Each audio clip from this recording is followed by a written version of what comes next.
Bugsy H. What's going on, Playboy?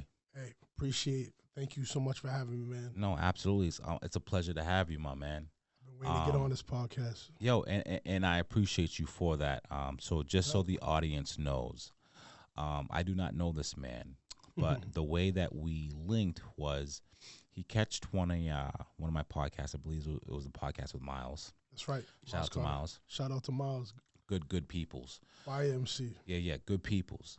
And he was like, yo, I fuck with your podcast. I'd love to be a guest and have a conversation. I'm like, yeah, man, And, we had some bumps along the ways and, some conflict of schedules. Right. But we finally made it. That's right. Thank you for having me. Yo, absolutely. So let me ask you this, bro. What was it like in the 90s in the South End? What was it like growing up? It was a very interesting neighborhood. So I grew up on Charlotte Ave. Okay. Yeah. And the 290th block of Charlotte, which was basically kids in my neighborhood, we used to call it the Nutshell. Okay. So it was in between two projects. It was in between Castle Square and the Villa Victoria. Okay. Which were two warring projects. They were warring thugs. Same story, neighborhood. Right. But my street was very safe because, I grew up on lack of better words, it was a very organized, you know what I mean? Lebanese, Italian type of, you know what I mean? So the block that I actually grew up on was very safe, but if you go 3 blocks down or 4 blocks down or 5 blocks east or west, it was very dangerous. But actually, as crazy as it was in the 90s, my block was very safe. Yeah. For obvious reasons. Because I do notice that you proudly rep the South End. Yeah. Oh, yeah, man. I hold South End on my back everywhere I go. Sure. For sure. No, absolutely. So, so you're an MC. Yes. You're a rapper. That's correct. Yep. And I love the fact that you stay true to the form of, the classic hip hop, boom bap, just trench music. Right. Right? Right. So what was the soundtrack of your upbringing? Who were the artists that inspired you and shaped the sound that you have today? That's a really good question. So, in terms of being inspired by the music, I would say my mother, she used to play a lot of like Kool and the Gang. It's dope. Marvin Gaye, Jackson 5. That's dope. Motown. Like that really inspired me. Your mother had really good taste. Oh yeah. My dad played a lot of salsa, but he also liked like alternative and he listened to soul too, but he was really like salsa was like his. Where are your people from? So my father's from Cuba, my mom's from Peru. Okay. Yep. So you speak Spanish? Poquito. Okay. Got to get better at it. Okay. I used to speak more fluent when I was really little. But sure. You know how that goes. Sure. Yeah. So all right. So it was you came from a musical household. Yep. But so how were you introduced to hip hop music? I was introduced to hip hop, I would say, probably around the time I would say Illmatic came out. Cash Rules, Everything Around Me, obviously that stuff. Yeah. Really, that inspired me to want to rap. But I was hearing, Tribe Called Quest and a lot of Candyman and a lot of stuff like that before that. But like Wu-Tang, Dr. Dre, all that stuff really inspired me to want to rap, actually rap. And it was as early as 10 years old, right? Yeah. I was 10 years old when I started like actually writing. I would just take songs like the instrumentals from tapes and the CDs, and I would just write to them. Those were my first like actual like songs that I wrote. And you started producing at 16. Yep, I started producing when I was 16. My mentor, his name's Stephen Root. Like I always say this in interviews, I always credit him for teaching me how to really rap and teaching me how to produce. He's the one who showed me the ropes of all of that stuff. So he taught you how to like write bars and all that stuff. Yep. I didn't really know what I was doing when I met him. Like I said, I was 16 around that time, and I don't know what he saw in me. I spit a freestyle for him, and I think it was really whack. But he took me on. He had an independent label. What was it called? It's called Mathline Records. Okay. So a lot of people, in Boston, John Price. Okay. Who's made some rounds, Young Piff. We had a big camp. It was like 13 of us. Yeah, it's a squad. Yeah, it was a pretty big squad, yeah. And I believe you mentioned to me that you've been approached about a record deal at 17, as early as 17. Yeah, that was around 2004. Sony Records. There was an A&R from Sony that was interested in a deal. At the time, I don't know. I was so young, and I talked to the A&R on the phone, and basically the whole dilemma with all that stuff was he only wanted 3 people. He wanted my mentor, Stephen Root, who was the CEO. Okay. He wanted me, and there was another kid, Hollow Dot, he was interested in. But the person who shopped us the deal, he didn't seem too fond of him. So, it didn't make sense to really take that deal. So we all kind of just walked away from it. Okay. Now looking back on it now, would you have made the same decision? No, absolutely. I'm glad we walked away because I tell Stephen Root this all the time, because he's mentioned it before, like, oh, we could have took the deal. I'm like, bro, you saved my life. You gave me financial freedom. Like, so I've been independent ever since, and I'm happy. I'm honored. I have a soul intact. Okay. My spirit's inside when I make music. A lot. It's all about integrity. Yeah, right? Man. A lot of these dudes on the labels, like, they're not writing from the spirit. They're writing from. It's a product. Right. Yeah. It's cookie cutter. It's shaped. And you're coming from a cultural standpoint, right? Right. You're trying to express your unique voice. That's right. And that's another thing that I respect, and I'm very fond of. It's the fact that you hold the concept to uniqueness to heart, which is the essence of hip hop. Because I even heard Snoop say in an interview, back in the 90s, you couldn't just bite another MC. No. You know what I'm saying? Like, look what happened to little fucking Zane or Zan or whatever he was. was. Ja Rule, right. Yeah, it was Ja Rule. He sounded like Tupac or something like that. You know what I'm saying? And it's just right. like, you can have a hit song, but you're not going to have any longevity, Absolutely. And I respect that. Absolutely. I respect that about you, So like, thank you. I strive to do that.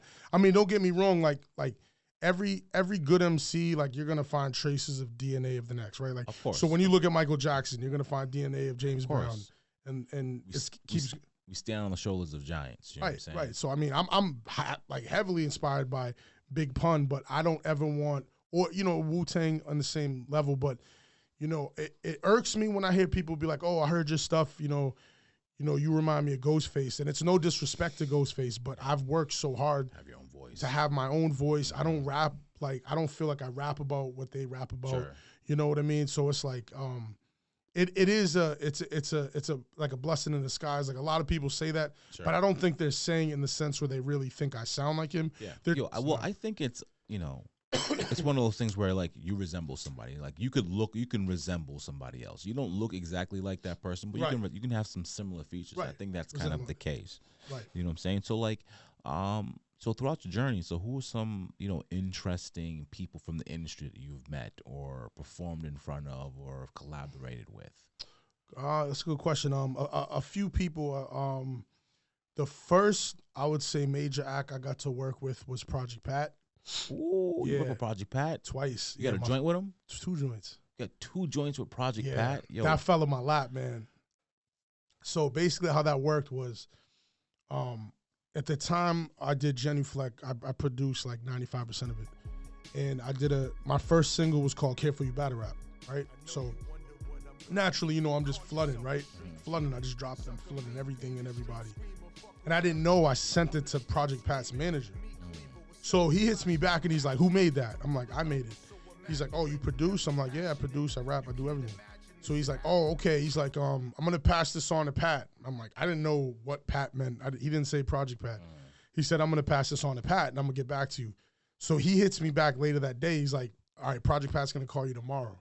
So I'm thinking it's like maybe a scam or like, I'm like, cool, give him my number. I like gave him my number and everything. Like, I didn't know what to expect. Project Pat calls me the next day and yeah, rest is history, man. Hey, yo, what's he like?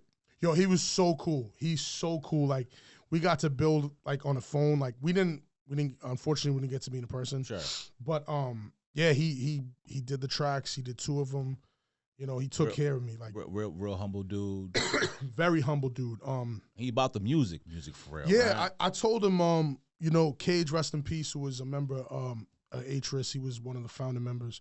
He was the one who put me on the Project Pat and 3-6 Mafia. I didn't know too much about like Southern rap. Okay. And he was a big like 3-6 fan. So like, you know, I know he'd be looking down happy that I work with Project Pat twice. So tell me about Atris. What's that about? So Atris was it was a group that that I formed as a kid. I was probably like 15. Okay. Like 14 or 15. And it was, like I said, Cage and I, rest in peace, Cage, we were a duo. So he used to go by Cage. I used to go by Bugsy Hydro. And we used to go by the Savage Brothers. That was like our duo name. And we bumped into this kid, O, who was a rapper, little kid. He was a couple years younger than us. He was from OP. So we were this kind of trio, you know, went by Atris. And long story short, both of them knuckleheads got arrested and went to juvie, so I was rapping by myself. Yeah. And that's when I met Maddox. So Maddox, you know, he played a major role in kind of cultivating Atris to at least have it like what it was and to build off of. Okay. Because it's like an organism. It keeps growing and growing. Absolutely. And, yeah, he was the one when everybody was gone, he helped me make my first album, which was The Meaning of H. Okay. So... looking at your discography, it's pretty extensive. I mean, I don't, and this is the stuff that I found off of Spotify. I don't know if there's, you know, more music, but I'm going to kind of go down the list here, right? So if I pronounce it, pronounce it wrong, I apologize. Yeah, we're going. It's Genoflect in 2018. Genuflect, yep. Genuflect. Yep. Switch Watches, Plastic Cups. Yep, that was my second album. I love that title, by the way. I think that's such a dope title. 2019. Thank you. Travis County, too. Yep. 2019. Yep. Bubble 07. Yep. A fourth. 2020. Yep. Sabatu. Yep. Sabatu, yep. 2020. Sanctuary, 2021. The one before last, yep. And Sabatu. Yep. So Sabatu is really Sabatu.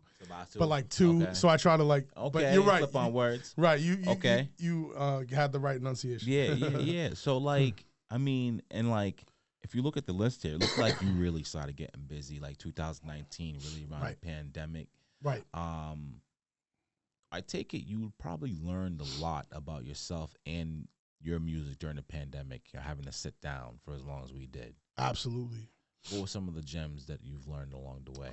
A lot. So that was the first time independently, as crazy as it sounds, because I've been making music, like I said, since I was 16, so way over half of my life. But that was the first time I was actually able to make like thousands of dollars, like, you know. Like through streams and stuff? No. So I released the vinyl. It's called Sabatu. Okay.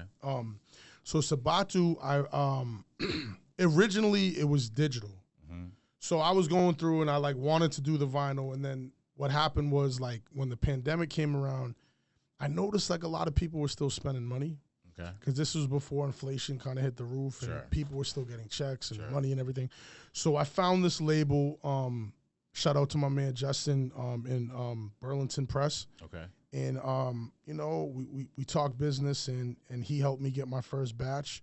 So I relentlessly started hitting up every vinyl shop from here to Maine to New Hampshire to Vermont, and I was thankful enough to get into 12 shops. The first shop I got into was the legend DJ 7L from Czarface. Yeah. Yep. Long story. I was talking to Esso, because you know Esso's in the group, and when I was talking to George through the IG, so I know him as 7L, but I didn't know him as George. Yeah. So he's like, yeah, Bugsy, I know who you are. Bring it through, because I'm telling him I'm like trying to sell something. Sure. So I don't even know I'm going to meet the legend, because I don't know him as George. That's crazy. I knew him as 7L. Sure. So I'm talking to Esso. He's like, yo, you crazy? That's 7L. I'm like, oh, shoot. So I didn't even know. I was talking to a legend. That's fire. So you got into 12 stores. 12 stores, yep. And people just bought your vinyl.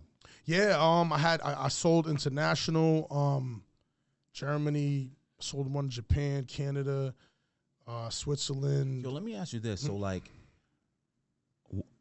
what does somebody in Europe buying a hip-hop album from the U.S. look like? Like, did they look into you on the internet beforehand? Do they kind of just old school? Some of them did. And I just want to drop this gem for anybody listening. So the thing about Europe, right, that has this craze, and why people, a lot of Americans might look at them as maybe oversaturated or corny or whatever you want to call it, right? But I'll be honest with you, like my fans in Europe are like the most diehard fan. No, I'm not like talking bad about any fans I have in America, but in Europe, like they take everything very seriously. Like I come from a horrorcore market, you know what I mean? So like my first raps is horrorcore. When I did the vinyl, of course, I had to please them. Of course. So some of the production was hardcore, even though all the content wasn't hardcore. Sure. So that allowed them to hook in, and a lot of them buy vinyls. Sure. So that kind of helped the process as well. You know, it's wild because growing up, we would always hear the phrase, you know, I'm big in Japan, right? Right. Like for like NBS, I had a conversation with my buddy Bobby about how NBS, like, they're huge overseas. Right. You know what I'm saying? Yep. That's dope, man. What would you say is the country that is most fond of your music? I would like to think it's because of the album, but I would definitely France and Switzerland. Yeah. France that's how I was able to link up with Kesty. So Kesty produced Travis County 2. Okay. And he also produced all of Travis County 3. He's from France. He's from France. He's like a legend out there. Like people very underground, but he's like very well respected. You been out there? I've never been out there. Okay. I actually wanted to link with him. I was in London a couple years ago. I just didn't have. I was there for a short period. Sure. But when Kessie and I got to link, I was like, wow. Like I started realizing I have more fans in France and stuff like that. I have more of a market there than I do here, for sure. So where are they like playing your music? Are they just kind of playing it back home? Are they playing radio stations? Yeah, radio stations. Culture Wild Station in Germany. Germany shows me a lot of love. Yeah. It's just like they have such a tap on like lyricism based. Still alive out there. Songs is very alive, and like they go crazy over American music. And and you know, I'm sure they do the same for trap, but there's something about lyric based where they just go nuts. Well, it is the essence of hip hop music, right? Right. You know, I was thinking about this as I was listening to your music. Like, yeah, the boom bap hardcore rap isn't promoted in the industry per sense, but from a cultural standpoint, it's still in the fabric of hip hop. You know what I'm saying? Absolutely. You know? Absolutely. So tell me about your process, man. Like, what does it look like when the muse visits you? You know, like how do you craft your music? That's a good question. I let the music craft me. So you know, I was going through the process when I was recording Travis County 2, and what I learned was that in the moment process, that the rawness, the mistakes, the whatever that is, and the rawness of that, I think overpowers something that you might do a take 20 times. Yeah. And you're like, oh, shoot, that 20th take. Sure. Like, nah, dude, that I did. Like, a lot of people know Travis County 2 was done mostly all in one take and intentionally. Because I wanted it to sound like I fucked up or like, excuse me, like, you know, I wanted you can swear. I wanted it to sound unorthodox, or, you know, that was the first album that I think I took that direction. And I wanted to stick with it, and it worked. You know, I stopped caring. Like, when I say stop caring, like I stopped worrying too much about, I'm trying to get it on this, I'm trying to get on that. And that's when we made Soul Assassins. It hit Shade 4-5. Like, it started getting out there. Hit Shade 4-5? Yeah. I was on Eclipse, and we was on Premiere. Me and Supreme, S18. Telling him, I shit you not. We was on DJ Premiere. You had this joint with terminology. Remind me the name again. Letter to Myself Part 2. Yeah, man. Term showed up on that one. Big time. You know, I was gonna say, right? Listening to your verse, it sounded like you were like, I'm not gonna have this dude wax me on my own track. I'm gonna show up on this one, and you did your damn thing. I appreciate that. Nah, you know, I think we both really sat down and we made that record work because I did that one previously on an album I did called Path of Destruction. Okay. So with that song, you know, it's like you're talking to yourself. I was battling myself, so it's like I think it was an important thing to talk about. And sometimes people don't understand the record. Sure. They let it to myself, but it goes over their head. Like, what's not meant for them. Right. It's for me. Exactly. You know. You know what I mean? So yeah. Dope. That's dope, dog. That's dope. So like, give me 1 second. Word.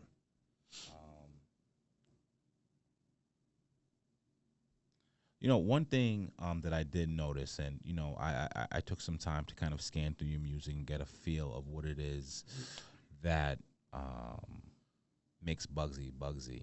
And I noticed that the content is a lot of storytelling. That's is that your favorite form of lyricism? Yeah, kind of painting a picture. For sure, man. Growing up, I remember my brother used to, when I was little, like Slick Rick and evolving into Nas and those type of things. But yeah, man, I feel like the storytelling of it is what makes, I would say, an artist an artist, and all of that other BS just makes a rapper a rapper. Because if you don't have a story, then you're not giving me any piece of you see? Sure. And that's why I wanted to talk to you too. Like, it's like certain artists, people don't understand why I'm so connected with them. Like a Mac Miller, right? Sure. Like, people think just because I do hardcore, that's all I listen to. Like, I love Mac Miller. Sure. And I love Mac Miller because, like, the album Swimming, if you haven't heard, he has all these correlations of, like, fame, or it's drugs, or it's about Ariana Grande, but he does it in a way where he puts it out there and he lets the audience decide what he's talking about. Sure. He lets you decide. And I haven't really had those, like, that three-dimensional type of song structure that I haven't done, but I personally would like to evolve one day to get to that point, because I think that's such an ingenious process of creating music. He was a special talent. Amazing. Like, I just did This Is 50 when I found out he passed too. I saw a clip of that. Yeah, man. The day I was coming back from New York, I was at a bar. I was getting a few drinks before I came back to Boston. And that's when I found out. I was messed up, man. Big. He was a heavyweight in hip hop for sure. So like it's interesting, man, because I'm hearing you talk about how you've done these. You have these accolades of going This Is 50, and having your music being played on Shade 405 and with Preem, and you're, as far as when I came up kind of in the 2000s, I managed some groups. I was involved in the music scene, right? And I haven't heard of you up until recently, right? But like, you're low key kind of doing your thing in the background, right? Did you purposely kind of stay away from the Boston scene? Yeah, man.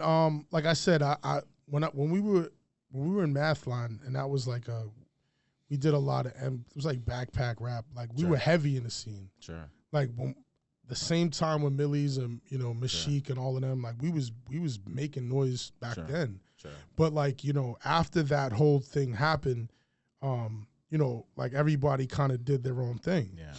John Price was taking his direction. Stephen Root was taking his direction. Everyone kind of went their own kind of route. Sure. But yeah, for me, it's not about being Boston. It's about being able to adapt any and everywhere. Sure. Any place I go to. And honestly, man, I love my city, but the old days of, like,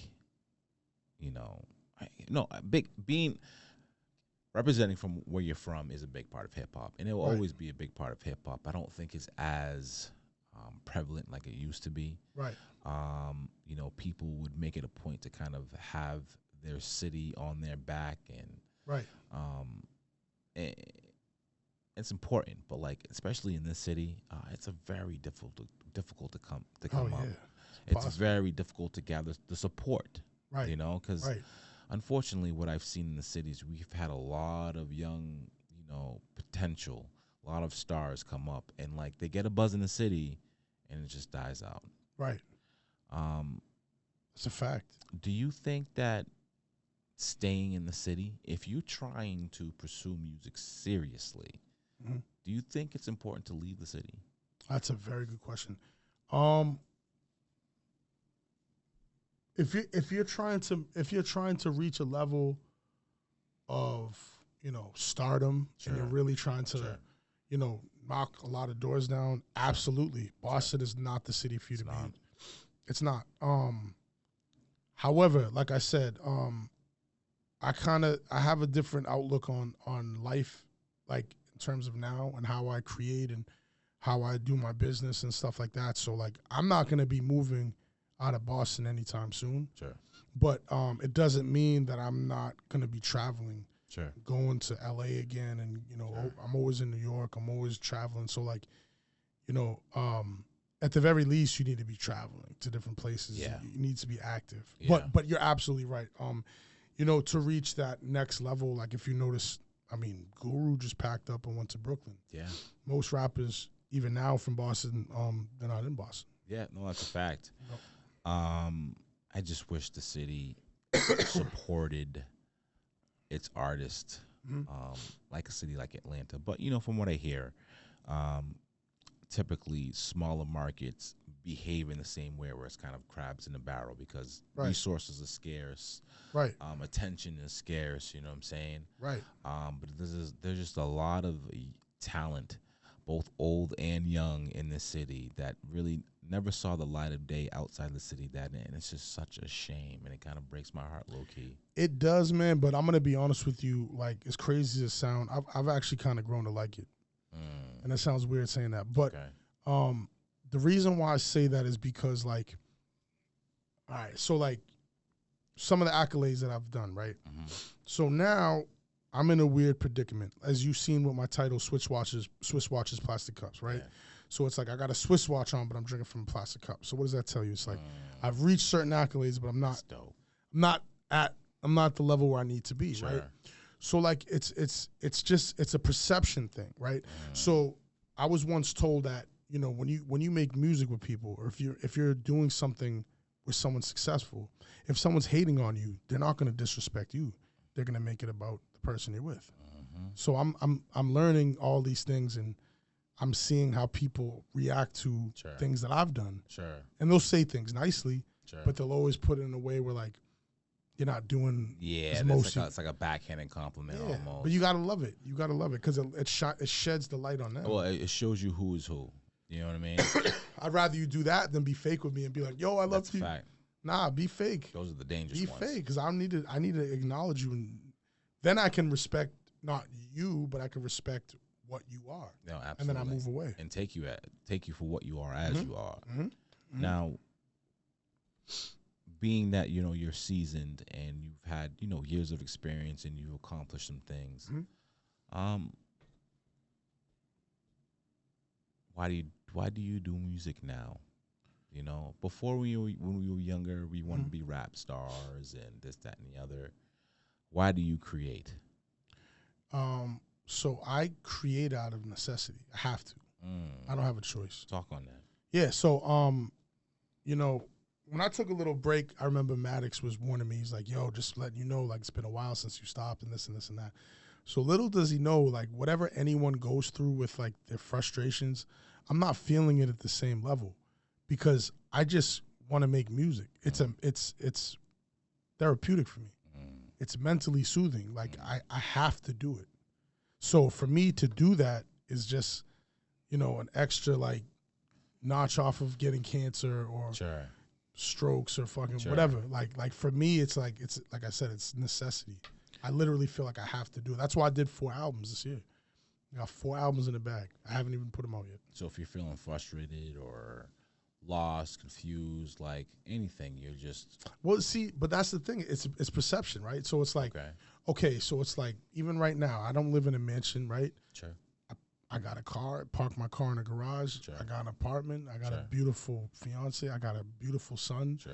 Like, the sun shines. Life is good. Life is beautiful. That's perception. I don't have everything what I wanted, but it's more than what I had 10 years ago. You know what I mean? Like, I'm happy. That's like perception. Right. I'm content. I don't have a million fans, but I have enough fans to help pay the light bill and help put food in my son's stomach. I have enough fans to help. And you sound grateful for it. And you sound very grateful. And that's important, Very grateful. And you hear across all the cultures that in order to really receive any form of abundance from whatever God you want to name or the universe, right? You have to resonate that emotion of abundance to kind of key them that, this is what you want. Absolutely. That makes sense. Absolutely. So what's in store for Bugsy H, man? You know what I'm saying? Like, what's the vision? Like, how would you want to model your career? What are the things that you want to accomplish? What are the things that you want to do that you haven't done yet? Good question. I'm definitely, one of my next steps is getting my sync license. So I was in the process when I was in LA last time to try to get into, you know, like soundtracking, stuff like that. So that's one of my like my big things.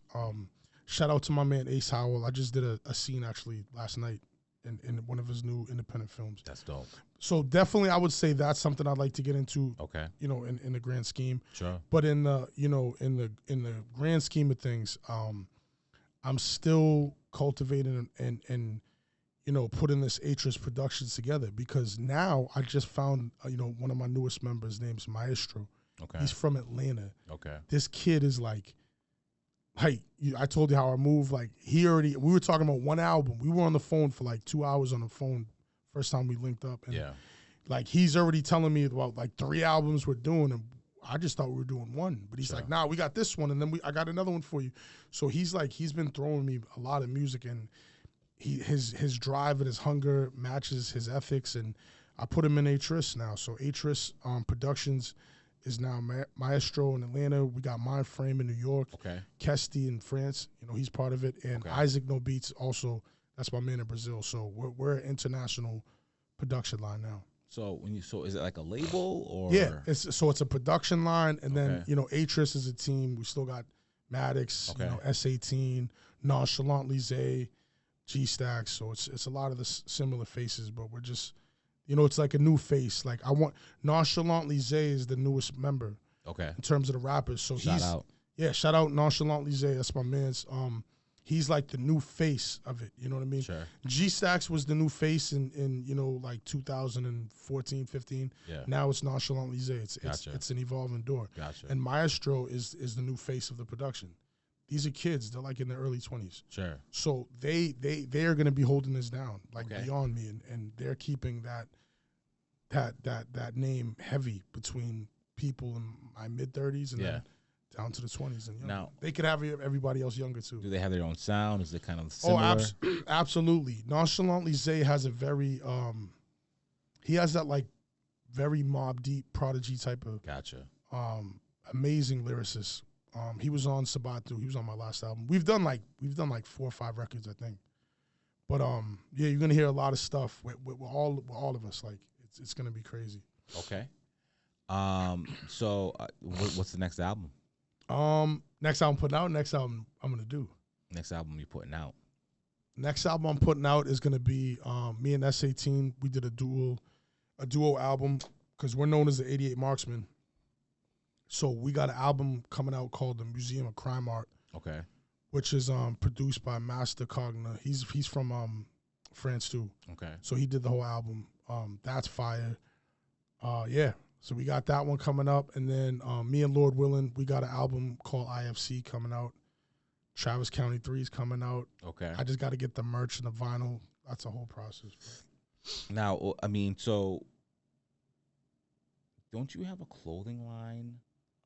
I do. Okay. It's called Wristwear. Wristwear. What's that about? Wristwear. So, as I told you, Atris stands for History Repeats Itself. Okay. That's fire. Appreciate it, man. Yeah, appreciate it. Kind of, you know, pays an homage to the whole Bugsy thing, but with Atris, I was first gonna do just like Atris wear, but I wanted it to just sound a little more sleek. So, I put out my first batch. I did it was like a fall winter batch. So I did mad hoodies, sweatpants, winter hats, baseball hats, fitteds, not fitted, sorry, snapbacks. Sure. So yeah, just stuff like that. And yeah, it took a while to sell them because I made a lot of them, but I finally sold out. I just got a few extra little singles I keep around the house, but yeah. You plan to keep on that around, or? I am. I'm in cahoots now. I'm waiting to do things right. I rushed that when I first did Wristwear. I think I rushed that a little bit in terms of the marketing and the product. Sure. So the next batch I'm gonna do is gonna be a lot more, I would say, boutique-esque. Okay. So it's gonna be I'm gonna do a summer line. So I'm gonna have like polos. Yeah, I want to do I was thinking like a headband. You know, like the old school headbands. Kind of want to bring it back. So I was thinking probably some headbands, maybe like a couple visors. It'll be different, you know. Yeah, just switch it up, you know. You know, everything comes in circles, right? Exactly. All right, Bugsy H. I appreciate you coming down, man. This was a great conversation. Anytime, I would love to have you come by as a guest again. I'm sure there'll be some collaborations of some sort down the future. Oh, of course. And I appreciate you again, my brother. No doubt. Thanks for having me, man. Thank Such you. a dope podcast. All right, absolutely. Thank you. Appreciate it, brother. Thank you.